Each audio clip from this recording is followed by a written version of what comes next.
আমরা বিজনেসে ইনভেস্ট বুঝি, কিন্তু সবচেয়ে বড় বিজনেস তো আপনি নিজেই। এটাই আমার গুরুত্ব দিই না। এজন্যই তো সক্রেটিস বলছে অনেক বছর আগে, 4000 বছর আগে, যে নো থাইসেলফ, নিজেকে জানো। আমাদের নিজেদেরকে জানতে হবে, নিজেদের শক্তিমত্তা, স্ট্রেংথের জায়গাটা খুঁজে বের করতে পারতে হবে এবং নিজেদেরকে খুব ভালোভাবে সূক্ষ্মভাবে বুঝতে পারতে হবে।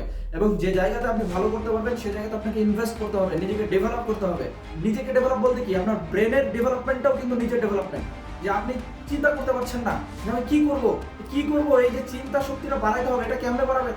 আচ্ছা, চিন্তা করতে পারছেন না যে আমি তো আজকে 1 লাখ টাকা ইনকাম করছি, বা 50,000 বা 20,000 টাকা, আমি কিভাবে 1 লাখে যাবো বা কিভাবে 5 লাখে যাবো, এটা চিন্তা করতে পারছেন না কেন? তো আপনি এটার জন্য, নিজের ডেভেলপমেন্টের জন্য কি করেছেন? নিজের ব্রেনের ডেভেলপমেন্টের জন্য এইটা আপনাকে প্রশ্ন করতে হবে। যদি আপনি না করেন তাহলে কিন্তু আপনি ওই জায়গাতে স্টাক করে থেকে যাবেন। আপনার ইনকাম বাড়ছে না, তার কারণ আপনার এটা ইমাজিনেশন আর চিন্তার জায়গাটা ইমপ্রুভ হচ্ছে না।